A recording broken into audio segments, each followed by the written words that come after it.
Hey, I'm DrSCL. I'm a dad, a chiropractor, and the translator you didn't know you needed in this, the first year of parenting. This is Decoded, the first year, the podcast that turns baby brain confusion, mum burnout, and milestone panic into clarity you can actually use. Let's make sense of the chaos by decoding it together. Hey, welcome back to Decoded, the first year. This is the final part of our primitive reflex series, and today we're talking about what happens when reflexes don't integrate on time. So retained primitive reflexes. What does that really mean? A retained reflex is just a reflex that is still running in the background past the age we expect it to fade, or as we use the term, integrate. It does not mean your baby is broken, and it is most definitely not a diagnosis. You see, there is no one singular primitive reflex bone. There is no one singular solution to a retained primitive reflex. It is simply a sign that the nervous system might need a little bit of help in being balanced. So I'm regularly asked by parents, why does this matter?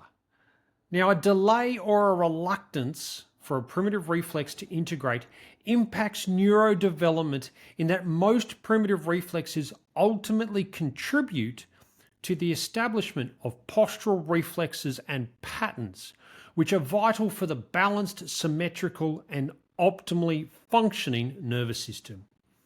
Reflexes that stick around can, for example, contribute to the interference with milestones like rolling, crawling, or walking. They can make it harder for a baby to self-soothe and be calm, be tied into issues such as bedwetting and handwriting challenges in primary school age children.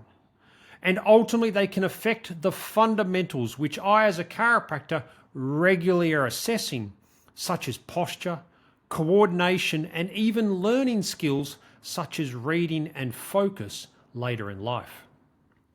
Now, most often, it is not one big event that results in a reflex being retained.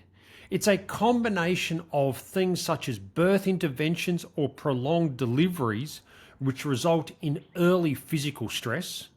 It can be decisions by our caregivers which result in a reduction of physical movements and exploration, such as a constant carrying or nursing, prolonged time in car seats or capsules, limited movement opportunities such as a reduced amount of tummy time, or excessive and prolonged swaddling. And ultimately, the big one that contributes to this will be an ongoing nervous system overload scenario. So in my office, I will regularly assess these reflexes alongside the milestones and movement patterns to help indicate where the nervous system may be overloaded or compromised. I then use my gentle, specific Gonstead chiropractic adjustments to reduce the tension at the spinal level, which we know ultimately is having its greatest impact in the brain and the brain stem. And then I will use these reflexes as a metric by which I can check and assess the child moving forwards to see how well their little nervous system is functioning. So regularly during those visits, mums and dads will ask, is there anything that they can do at home? The answer is always going to be yes. And it will start with things such as watching for the symmetry of movement in your child. If they have a preference for one side over the other, that will be an indicator of nervous system stress, which can then manifest as a delayed reflex integration. Provide varied and lots of opportunities of floor play, movement, tummy time. Let the child explore what their body can do.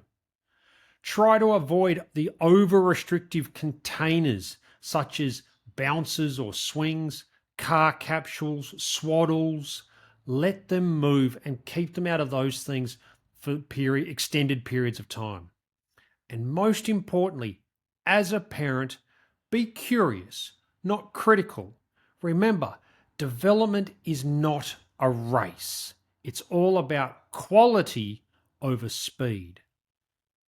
So ultimately, if your baby's reflexes are hanging on and we know it's not a race to fix them, I wish to offer you an invitation to help support their little nervous system by letting them do their things by themselves, and as a result, they can move forward with ease.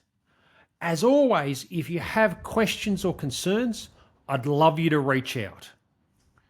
So that's a wrap on our Primitive Reflex mini-series.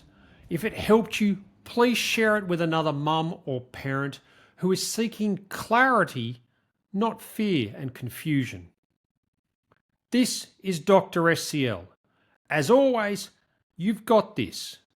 DrSCL, out. Thanks for listening to Decoded, the first year, where we translate the mess of early parenting into something that actually makes sense. Be sure to share this episode with a friend, a partner, or a mum that you know who is quietly struggling through the noise and secretly Googling every milestone. If you want to hear more decoding, follow @Mount Hawthorne Chiropractic on the socials. Let's keep decoding the chaos. No mansplaining, no pressure, no judgment, just clarity when you need it most. Please note, this podcast isn't medical advice. It's just smart strategies from a Gonstead chiropractor, a dad, and someone who's been in the room with hundreds of mums trying to make sense of their baby's development, their own postpartum recovery, and the constant noise that comes with modern parenting. Always chat with your health team for specific care.